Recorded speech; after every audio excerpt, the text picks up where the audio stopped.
자, 업적에 따른 실질적 기준, 이제 분배적 정의라고 했죠. 능력, 필요, 그리고 업적에 따라서 나뉘는 이러한 분배 기준을 알아봤습니다. 그죠?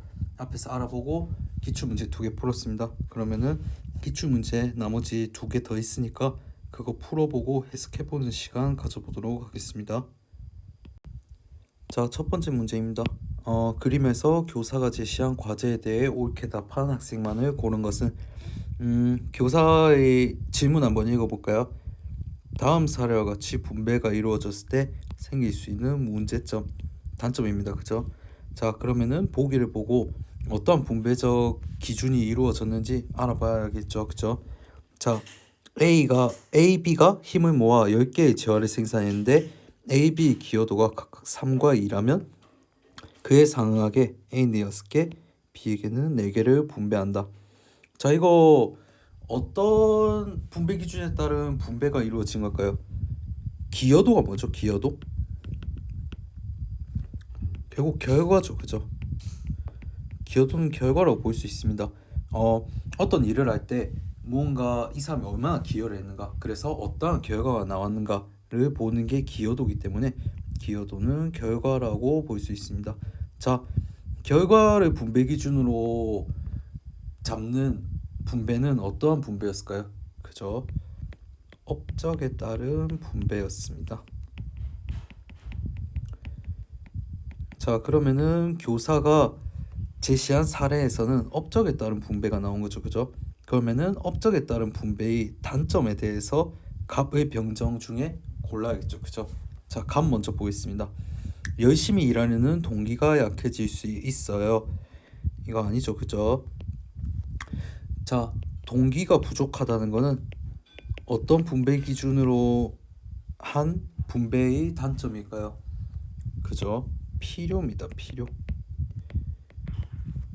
표 옆에 놔두면서 보면은 제가 좋다고 했죠. 그죠?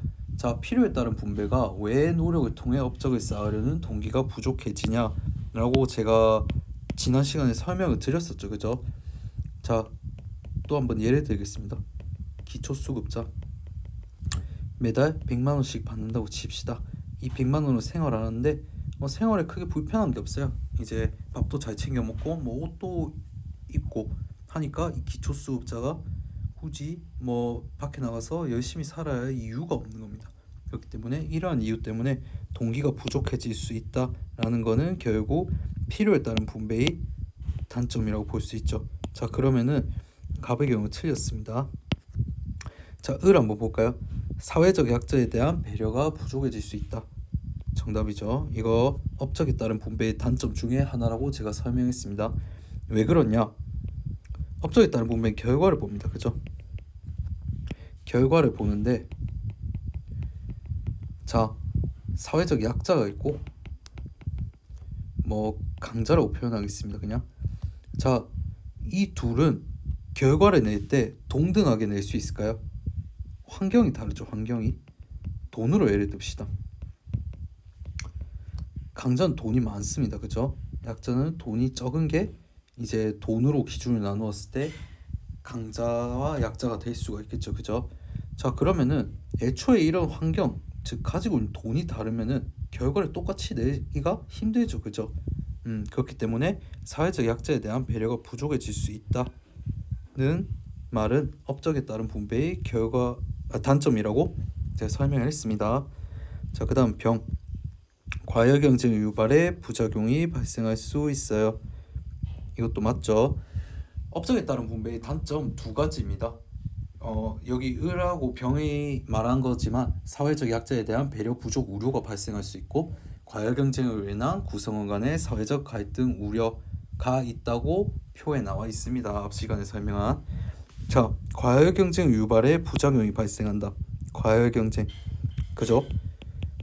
결과를 잘 내기 위해서 어떻게든 이 결과를 잘 내기 위해서 서로 경쟁을 하다 보면 이게 과열이 되겠죠. 그죠? 그렇기 때문에 과열 경쟁을 유발해서 부작용이 발생할 수 있다라는 거는 업적에 따른 분배의 단점이 맞습니다. 그래서 병 또한 맞는 말이죠.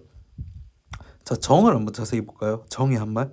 성과에 대한 평가 없이 분배가 이루어질 수 있어요. 자, 여기 핵심.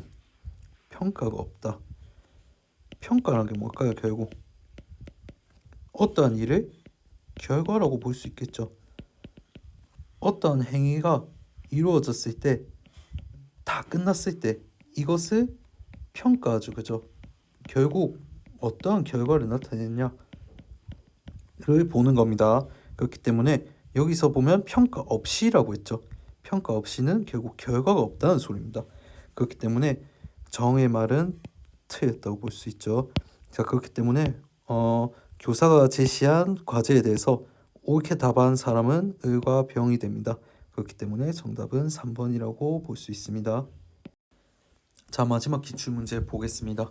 자, 다음 글의 입장에서 문제 상황 속 A에게 제시할 조언으로 가장 적절한 것은?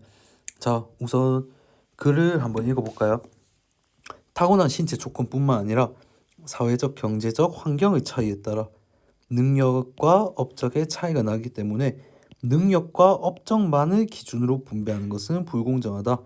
사회 구성원들이 인간다운 삶을 살 수 있도록 필요를 충족시키는 분배를 해야 한다. 벌써 그래서 나왔죠. 필요에 따른 분배에 관해서 설명하고 있습니다. 자, 필요에 따른 분배의 장점이 뭐였죠? 장점. 사회적 약자에게 우선 분배를 한다 했습니다. 그죠? 우선 분배. 이거를 통해서 많은 사람들이 인간다운 삶을 살 수 있도록 만들어준다 했죠. 자, 여기 다 나왔습니다. 인간다운 삶, 필요를 충족시키는 분배, 그리고 사회적 경제적으로 환경의 차이, 즉 사회적 약자라고 볼 수 있죠. 자, 그러면은 이렇게 필요에 따른 분배를 글에서 나왔는데 문제 상황 한번 읽어봅시다. 모금한 불우이웃돕기 성금을 어떻게 분배해야 할까? 필요에 따른 분배라는 기준을 가지고 한번 해석을 해볼게요. 보기를. 자, 1번입니다. 가장 빈곤한 사람에게 우선적으로 분배하세요. 벌써 1번 정답 나왔죠? 왜? 가장 빈곤한 사람, 어떤 사람입니까? 사회적 약자입니다. 그죠? 이러한 사회적 약자에게 우선적으로 분배함으로써 그러한 사람이 인간다운 삶을 살 수 있도록 하자라는 게 보기에서 알 수 있겠죠. 1번 보기에서. 즉 필요에 따른 분배 기준으로 봤을 때 1번 가장 빈곤한 사람, 사회적 약자에게 우선적으로 분배하세요. 이기 때문에 정답은 1번이라고 볼 수 있습니다. 자, 그래도 나머지 보기 한번 볼까요? 자, 2번 부양가족이 적은 사람에게 우선적으로 분배하세요. 주번 맞는 말 같죠? 그죠? 틀렸습니다. 부양가족이 많아야겠죠. 부양가족이 적으면은 그렇게 경제적으로 많은 필요를 요구하지 않습니다. 그렇기 때문에 부양가족이 오로 보기가 되려면 부양가족이 많은 사람에게 우선적으로 분배하세요가 맞는 보기겠죠. 그죠? 2번은 틀린 답입니다. 자, 3번 모든 사람들에게 절대적으로 평등하게 분배하세요. 이것도 틀렸죠. 왜? 사회적 약자에게 우선 분배한다 했습니다. 모든 사람들 아닙니다. 그렇기 때문에 3번도 틀린 보기입니다. 자, 4번 업무 능력이 뛰어난 사람에게 우선적으로 분배하세요. 업무 능력이 뛰어난 사람, 능력이 뛰어난 사람, 이거 어떤 분배 기준으로 따른 거죠? 능력에 따른 분배입니다. 맞죠? 그렇기 때문에 4번도 틀린 보기입니다. 자, 마지막 5번 보기. 사회에 기여를 많이 한 사람에게 우선적으로 분배하세요. 자, 사회에 기여를 많이 한 사람, 이거 뭡니까? 업적에 따른 분배죠. 그죠? 사회에 기여를 많이 한 사람, 결과를 많이 낸 사람이기 때문에 5번 보기 같은 경우는 업적에 따른 분배에 관한 설명이라고 볼 수 있습니다. 자, 그렇기 때문에 5번도 틀린 보기겠죠. 이처럼 저희가 이번 주에 배웠던 거는 결국 분배적 정의, 사회 자원을 어떠한 기준으로 나눌 것인가, 능력에 따라 나눌 것인가, 아니면은 필요에 따라 나눌 것인가, 아니면은 업적에 따라서 나눌 것인가, 세 가지 비교하면은 좋겠죠. 제가 계속 표를 강조하는데 표 같은 경우에 한눈에 보기가 편하잖아요. 그죠?